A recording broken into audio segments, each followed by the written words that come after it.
Hello everyone, welcome back. In last lecture we have seen that our types of partners, right? Now we are going to start with the types of partnership. Basically the partnership can be classified on the basis of duration and on the basis of liability. Classification of partnership is can be done on the basis of duration and on the basis of liability. Duration के basis पे partnership के types अलग होंगे और liability के basis पे partnership के types अलग होंगे. ड्यूरेशन के बेसिस पे पार्टनरशिप के बेसिकली दो टाइप्स होते हैं. कई बुक्स में आपको ये तीन टाइप्स दिखते हैं. दो कैसे होते हैं? एक होता है पार्टनरशिप एट विल, दूसरा होता है पर्टिकुलर पार्टनरशिप. पर्टिकुलर पार्टनरशिप के अंदर टोटल दो चीजें हैं. एक होता है पर्टिकुलर प्रोजेक्ट के लिए और दूसरा होता है पर्टिकुलर टाइम पीरियड के लिए. बहुत सारी रेफरेंस बुक में ऐसा लिखा होता है कि जो पर्टिकुलर पार्टनरशिप है वो पर्टिकुलर प्रोजेक्ट के लिए और एक नया जो टाइम वाला कॉन्सेप्ट रहता है उसको वो अलग से क्लासिफाई कर देते हैं partnership for a fix time period. हम जो यहाँ पे देखेंगे एनसीईआरटी के अकॉर्डिंग पार्टनरशिप दो टाइप्स की on the basis of duration. First is partnership at will, second is particular partnership. Now listen, इसमें होता क्या है? पार्टनरशिप एट विल मींस जो विल के अकॉर्डिंग हो, अपनी इच्छा के अकॉर्डिंग हो. जैसे कि एबीसी मिलकर के पार्टनरशिप चलाई. एबीसी ने पार्टनरशिप फर्म चल रही है, जब तक चल रही है. ए ने अगर नोटिस दे दिया अपनी इच्छा के अनुसार कि मुझे और पार्टनरशिप में कंटिन्यू नहीं करना है, तो वहां पे पार्टनरशिप खत्म हो जाएगी. यानी whenever any partner gives notice of his interest to discontinue the firm, at that time the firm will be discontinued or it will be terminated. Mostly जो पार्टनरशिप होती है बेटा वो हमें पार्टनरशिप एट विल ही दिखती है कि जब तक पार्टनर्स काम कर रहे हैं साथ में तब तक ठीक है. अदरवाइज अगर एट विल अगर वो कैंसिल उसको डिसॉल्व करना चाहते हैं तो कोई भी एक पार्टनर नोटिस दे करके उससे विड्रॉ कर सकता है, राइट. सेकेंड पार्टनरशिप जो यहाँ पर दी हुई है वो पार्टनरशिप पर्टिकुलर है. Particular partnership means any partnership which has been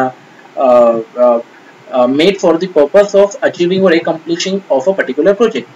जैसे मान लीजिए अगर कोई मॉल बन रहा है, राइट, तो एट दैट टाइम हो सकता है बेटा 3 साल लगे वो मॉल बनने में. उसके बाद अंदर जो स्टोर्स होते हैं, शॉप्स होती है, जो स्पेस होती है वो सेल करना पड़ती है, राइट. उसमें और टाइम लग सकता है. तो एक पर्टिकुलर प्रोजेक्ट के लिए पार्टनरशिप एंटर हो गए, राइट. जो भी मॉल है वो मॉल बनाया मिलकर के 5 लोगों ने, 5 पार्टनर्स बने. मॉल बना, कंस्ट्रक्शन हुआ, पैसा लगा दिया, उसको सेल कर दिया, पैसा आ गया, ले लिया, चले गए, खत्म.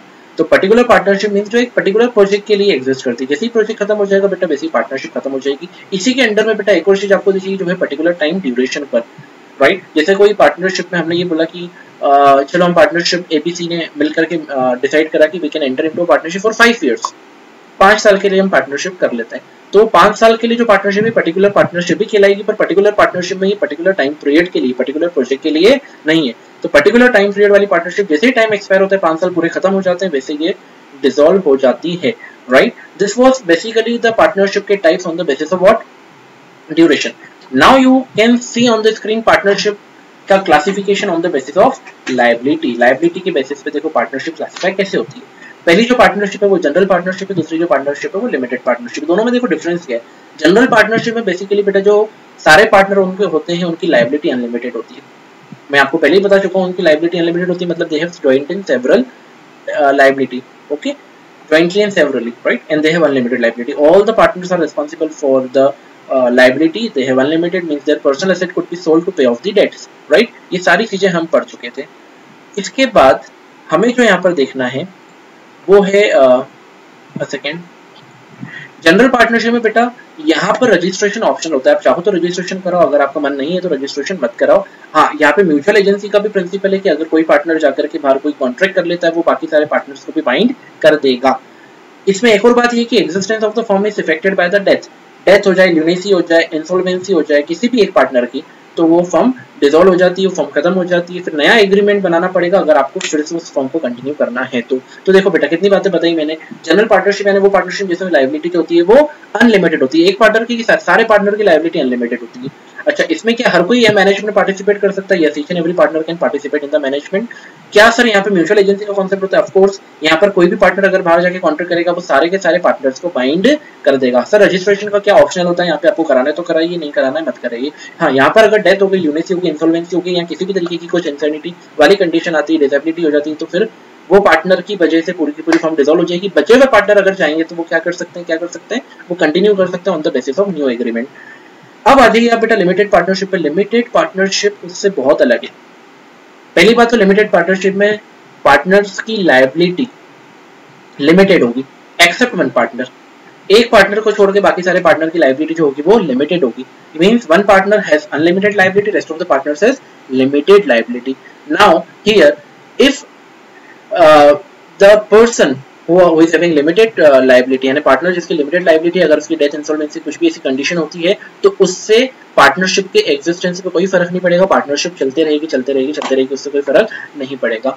एक और बात यहाँ पे आप समझना बेटा, यहाँ पे रजिस्ट्रेशन कंपलसरी होता है, यानी जनरल पार्टनरशिप में रजिस्ट्रेशन की कोई कंपलसरी नहीं थी, वहाँ पे ऑप्शनल था. यहाँ पे कंपलसरी रजिस्ट्रेशन कराना ही पड़ेगा. और यहाँ पर म्यूचुअल एजेंसी का प्रिंसिपल भी नहीं होता है. अगर लिमिटेड पार्टनर्स चाहें, मींस ऐसे पार्टनर जिनकी लायबिलिटी लिमिटेड है, वो अगर चाहें बाहर जाके कॉन्ट्रैक्ट करके और वो अनलिमिटेड पार्टनर को जिसकी लायबिलिटी अनलिमिटेड उसको बाइंड कर दे, ऐसा नहीं होता है. Means partner having limited liability do not have the power of mutual agency principal.